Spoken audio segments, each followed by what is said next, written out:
بسم اللہ الرحمن الرحیم۔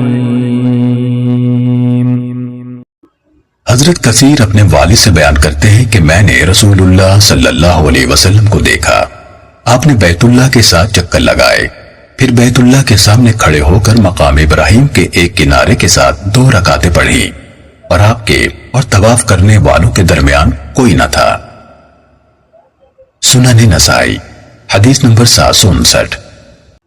حضرت عائشہ رضی اللہ تعالیٰ عنہ فرماتی ہیں کہ میرے گھر میں ایک تصاویر والا کپڑا تھا، میں نے اسے گھر میں ایک طاق کے سامنے بطور پردہ لٹکا لیا۔ رسول اللہ صلی اللہ علیہ وسلم اس طاق کی طرف نماز پڑھا کرتے تھے، اس لیے آپ نے کہا، اے عائشہ اسے میرے سامنے سے ہٹا دو، میں نے اتار کر اس کے تکیے بنا لیے۔ سنن نسائی حدیث نمبر 762۔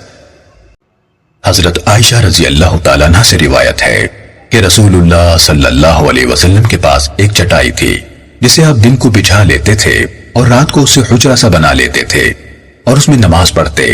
لوگوں کو آپ کی نماز کا پتہ چل گیا تو وہ آپ کی نماز کے ساتھ نماز پڑھنے لگے، جبکہ ان کے اور آپ کے درمیان وہ چٹائی حائل تھی۔ آپ نے فرمایا، اتنے عمل کے شائق بنو جس کی آسانی کے ساتھ طاقت رکھو، کیونکہ اللہ تعالیٰ ثواب دینے سے نہیں اکتائے گا حتیٰ کہ تم ہی اکتا جاؤ گے اور وہ نیک کام چھوڑ دو گے۔ اللہ تعالیٰ کا سب سے پسندیدہ کام وہ ہے جس پر ہمیشہ کی ہو، اگرچہ وہ تھوڑا ہی ہو۔ پھر آپ نے اس جگہ نماز پڑھنی چھوڑ دی، دوبارہ نہیں پڑھی، پھر گھر میں پڑھنے لگے حتیٰ کہ اللہ تعالیٰ نے آپ کی روح قبض کر لی، اور آپ جب کوئی کام شروع کرتے تو اس پر ہمیشہ کی کرتے، یعنی یہ نہیں کہ 4 دن کیا پھر چھوڑ دیا۔